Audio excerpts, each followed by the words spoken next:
Fala galera, beleza? Estamos aqui para mais um vídeo da nossa série Tirando A na UERJ. Estamos aqui para falar de mais um tema para acabar com essa ansiedade. Vamos falar do tema tradicionalíssimo Era Vargas. Como é de praxe, vamos começar pela nossa questão para a gente poder, a partir daí, iniciar a nossa discussão sobre o tema. Aqui diz o seguinte: em 1º de maio de 1943, em cerimônia realizada no Rio de Janeiro, no estádio de São Januário, que estava lotado para as comemorações do Dia do Trabalho, o presidente Getúlio Vargas sancionou o Decreto-Lei 5452, que criou a CLT. Sobre esse fato, é correto afirmar que: letra A. Permitiu ao Brasil se afastar das forças do eixo e se aproximar dos aliados, com quem combateria lado a lado na Itália durante a fase final da Segunda Guerra Mundial. Letra B. Estabeleceu um código de leis de transporte que proporcionou o predomínio do transporte rodoviário sobre o ferroviário, tal como é hoje, e a grande dependência do país em relação aos combustíveis fósseis. Letra C. Garantiu a inserção dos direitos trabalhistas na legislação brasileira como uma forma de controlar o operariado urbano e conter possíveis movimentos da esquerda que pleiteavam poder aos trabalhadores. E letra D. Possibilitou o estabelecimento de um regime ditatorial, também apoiado na Constituição de 1937, conhecida como a Polaca, que instituiu a Comissão de Luta ao Terrorismo para combater os trabalhadores grevistas no Brasil. Vamos pausar aqui para você ver e tentar resolver a questão. Bom, agora que você já resolveu a questão, a gente vai marcar a resposta, letra C de casa. Vamos falar um pouquinho sobre o tema para você tentar entender o porquê C de casa é a resposta adequada para a questão. Bom, quando a gente fala sobre a Era Vargas, é importante a gente lembrar que o Vargas chegou ao poder através de um evento não eleitoral, que é conhecido como Golpe de 30 ou Revolução de 30. Essa chegada do Vargas ao poder, ela representa uma tentativa de quebra do poder que estava concentrado na mão de paulistas e mineiros através da política do café com leite, visto que Getúlio Vargas é um representante político das oligarquias do Rio Grande do Sul, que estava fora do poder e insatisfeita com isso. Getúlio Vargas ficou no poder no Brasil durante 15 anos, de 1930 a 1945. E a gente pode dividir essa Era Vargas em 3 etapas. Uma que vai de 1930 a 1934, conhecida como governo provisório. A outra, que vai de 34 a 37, conhecida como governo constitucional. E uma terceira, que vai de 37 a 45, conhecida como o Estado Novo, o período claramente ditatorial do governo Vargas. Vamos falar um pouquinho de cada uma dessas etapas, porque esse governo ele é muito importante e normalmente ele aparece para a gente na prova da UERJ. Então, quando a gente fala sobre o primeiro período, o período provisório, que vai de 30 a 34, a gente observa que o Vargas começa a construir a sua ideologia de governo, pautada no discurso nacionalista e na aproximação da classe com a classe trabalhadora, e ainda assim tenta desmontar a estrutura política que garantia a manutenção de paulistas e mineiros na presidência. Então, pensando em se aproximar das classes trabalhadoras, o Vargas começa a criar as primeiras leis trabalhistas. Então, o Vargas vai criar o salário mínimo, Vargas vai criar as férias, descanso semanal remunerado, né? Então, Vargas vai criando uma série de leis trabalhistas com o intuito de tentar atrair para do lado dele as classes populares urbanas. Isso é bem importante destacar, pessoal. As leis trabalhistas do período Vargas, elas eram vinculadas aos trabalhadores urbanos, elas não se estendiam aos trabalhadores rurais. Mas, ao mesmo tempo que o Vargas criava as leis trabalhistas, dando a sensação aos trabalhadores que aquilo não era fruto da luta da classe trabalhadora, e sim como uma dádiva do presidente, o Vargas intervia diretamente na liderança dos sindicatos. Você cria os sindicatos corporativos, onde quem escolhia os líderes sindicais não eram mais os trabalhadores. Quem escolhia os líderes sindicais era o Ministério do Trabalho. Dessa forma, os sindicatos eles não estavam ali mais para defender os interesses dos trabalhadores, e sim para defender os interesses do governo, visto que, de acordo com o governo Vargas, os interesses dos trabalhadores já haviam sido satisfeitos através da criação das leis trabalhistas. Logo, trabalhadores que queriam fazer manifestações contra o governo, na verdade não eram trabalhadores. Eram, sim, comunistas travestidos de trabalhadores que queriam fazer baderna no governo brasileiro. Então, mediante a esses cabia o quê? Prisão. Isso aí é o início da característica corporativista do governo Vargas, que vai se acentuar muito lá no último período, que a gente chama de Estado Novo. Mas a gente já vai falar sobre isso. A gente nota também que era importante você desmontar a estrutura que os paulistas haviam montado desde o governo do Campos Salles. E para desmontar a estrutura paulista, o Vargas, primeiramente, vai criar as interventorias. Ele vai tirar os governadores estaduais que haviam sido eleitos e vai botar pessoas da confiança dele lá na frente dos estados. Por que o Vargas faz isso? Faz isso porque, dessa forma, ele passava a ter o apoio dos estados que antes eram fiéis aos paulistas. Então, dentro dessa ótica, lá na região Nordeste, muitos governadores estaduais foram retirados. Normalmente, quem vai ser colocado no lugar deles são membros do movimento tenentista, que organizaram ou participaram ativamente do golpe, que derrubou o governo do Washington Luiz e marcou a ascensão do governo Vargas. Em um local, isso deu problema. Quando tentaram tirar o governador de São Paulo para botar um interventor do governo federal, os paulistas vão às ruas reclamar contra a intervenção na escolha do governador, assim como na demora do presidente da República em convocar eleições para a formação de uma Assembleia Nacional Constituinte. Já que a Constituição anterior era considerada ruim, eles queriam que fosse feita logo uma nova Constituição para que você tivesse novas eleições e eles acreditavam que dessa forma conseguiriam voltar ao poder. O problema é que o Vargas precisava ganhar tempo, pois quanto mais tempo demorasse para a eleição da Assembleia Nacional Constituinte, maior seria o desmonte da estrutura que os paulistas vinham construindo desde o governo do Campos Salles. Bom, isso acabou gerando em São Paulo a formação de um movimento chamado MMDC, uma sigla que representava o nome de 4 jovens, Martins, Miragaia, Drauzio e Camargo, que morreram em manifestações contra o governo que foram reprimidas pela polícia. Esse movimento, o MMDC, vai estar convocando a sociedade paulista a pegarem armas para lutar contra o governo em um evento conhecido como a Revolução Constitucionalista de 1932. Os paulistas, com isso, pretendiam forçar o presidente da República a convocar as eleições para a Assembleia Nacional Constituinte, redemocratizando o país, visto que, para os paulistas, o governo provisório de Vargas era uma ditadura. Então, mediante a isso, houve uma guerra entre o governo federal e pessoas do estado de São Paulo. Pessoal, foram produzidos muitos cartazes nesse período com a sigla MMDC. Se você vê um cartaz com a sigla MMDC, é um cartaz produzido pelos paulistas, demonstrando a sua insatisfação contra o governo do Vargas, cujo qual eles consideravam ditatorial. O governo federal venceu a batalha militarmente, mas a gente pode pensar que politicamente os paulistas conseguiram o que queriam. O presidente acabou convocando as eleições para a formação da Assembleia Nacional Constituinte. Entretanto, essa Assembleia Nacional Constituinte, essas eleições que iam ser realizadas para a formação da Assembleia Constituinte, elas tiveram novas regras. O Vargas estabeleceu um novo Código Eleitoral para o Brasil.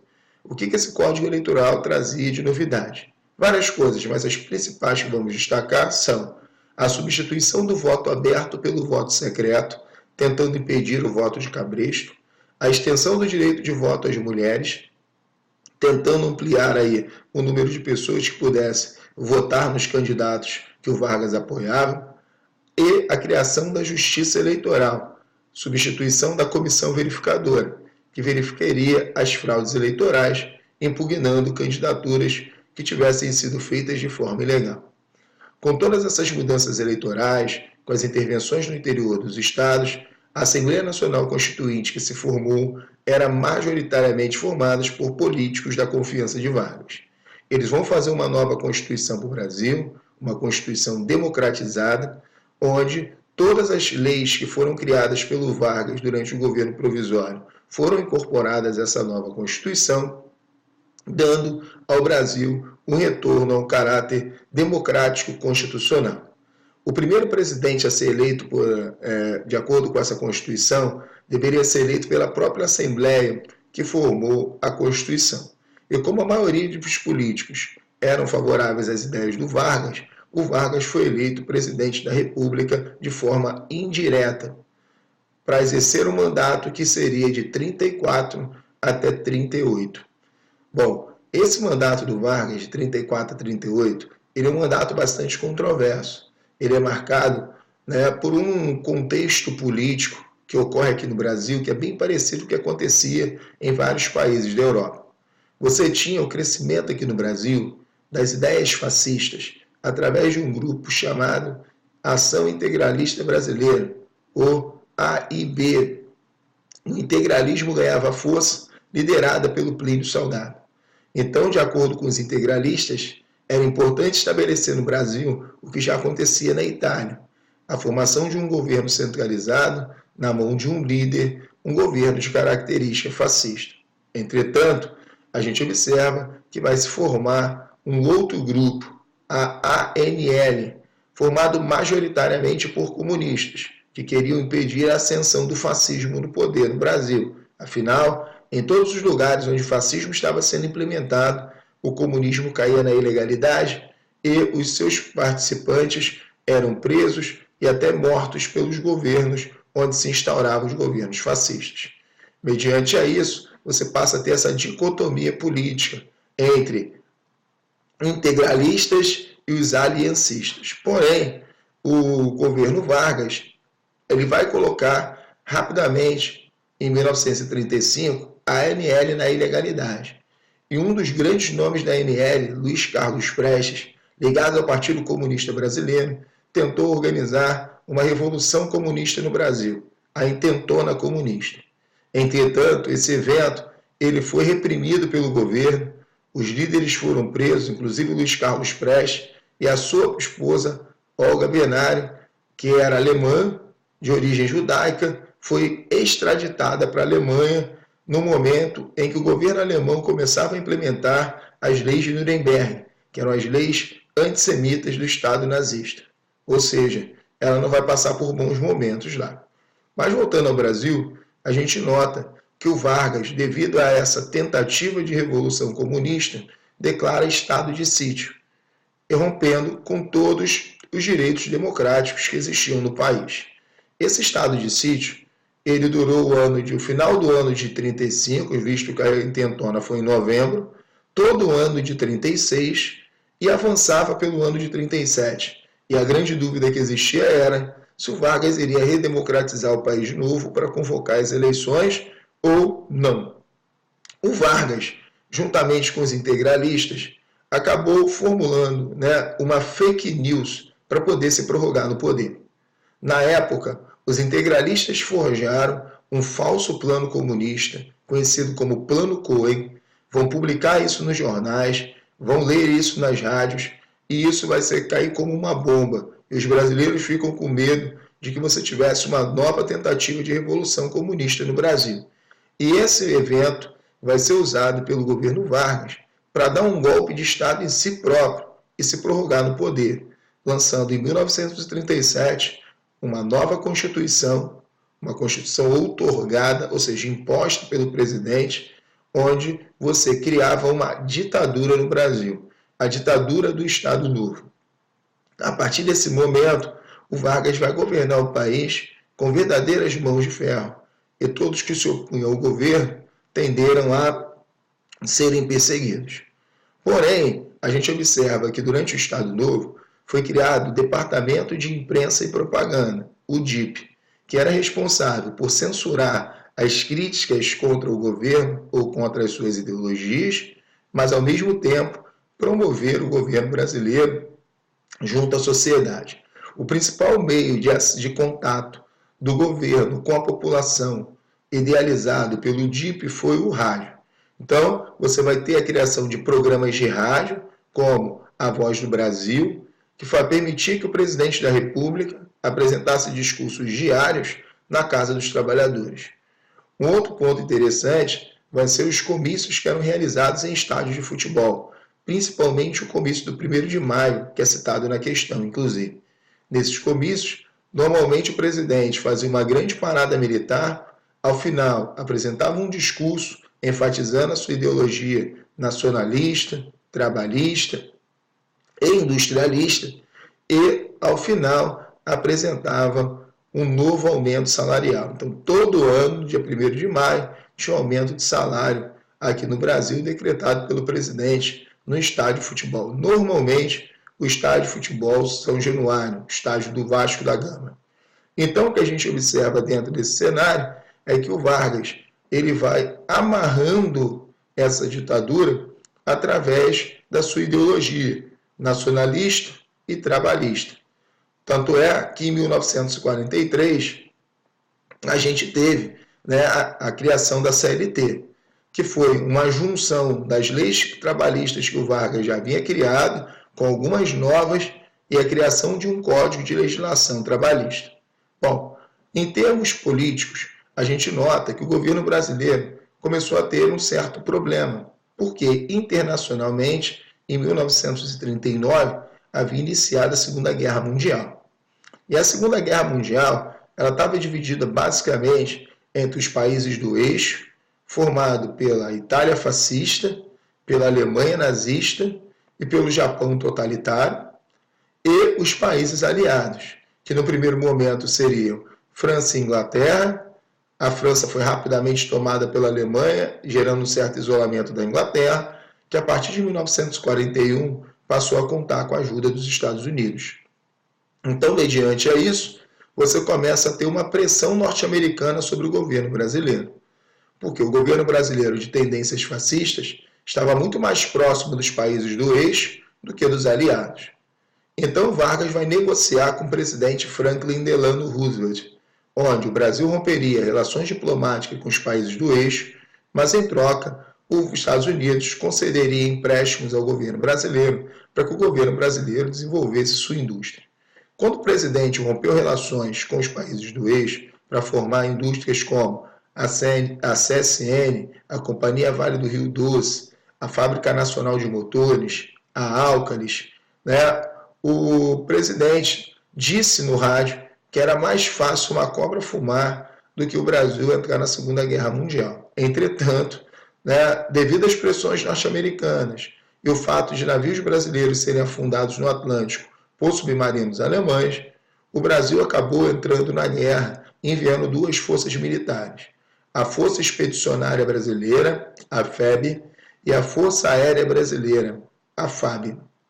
A FAB vai atuar principalmente junto com a Royal Air Force britânica, fazendo ataques no norte da Europa, e o pessoal da FEB vai estar sendo enviado para a Itália, participando das campanhas italianas, dentre as quais se destaca a campanha do Monte Castelo.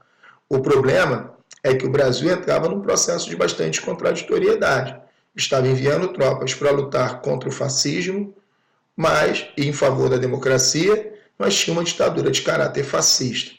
A guerra acabou, o eixo perdeu, né, os aliados venceram, o Brasil estava no grupo dos vencedores. Entretanto, quando os militares brasileiros voltam, começam a pressionar o governo do Vargas para que o Vargas saísse da presidência e redemocratizasse o país. O Vargas ele vai retomar o pluripartidarismo, o Vargas ele vai convocar eleições presidenciais, mas os militares viam isso como uma tentativa do Vargas para ganhar tempo, para dar um novo golpe. Então, para evitar que isso acontecesse, afastaram o Vargas da presidência da República. O povo vai às ruas. O movimento conhecido como movimento querenista. O povo queria o Vargas de volta. Esse movimento, organizado pelos movimentos sindicais, que eram diretamente ligados ao Vargas e ao partido criado por Vargas, o PTB, né, tenta fazer com que o Vargas continuasse na presidência da República. Porém, o Vargas foi afastado impedido de concorrer às eleições presidenciais, concorre a senador da República, cujo qual é eleito com facilidade, porém, o próximo presidente do Brasil se tornou ministro da Guerra do governo do Vargas, né, o Eurico Gaspar Dutra. Então, partindo desse princípio, dessa forma fecha o que ficou conhecido como a Era Vargas. Mas isso não quer dizer que o Vargas tenha acabado sua carreira política, pelo contrário. A gente observa que em 51, o Vargas volta à presidência após concorrer às eleições de 50, cuja qual ele voltou nos braços do povo. Mas isso já é uma outra história, a gente vai parar por aqui, tá? Esse vídeo já se alongou demais, é que essa temática é interessante, mas não perca os próximos vídeos, pessoal. A gente vai estar lançando vídeos aí hoje e amanhã, sexta-feira, para que você tire todas as suas dúvidas e chegue tranquilinho para fazer a prova da UERJ. Valeu? Vamos parar com esse vídeo por aqui. Continuamos no próximo vídeo sobre uma nova temática. Tchau, tchau, pessoal. Até mais.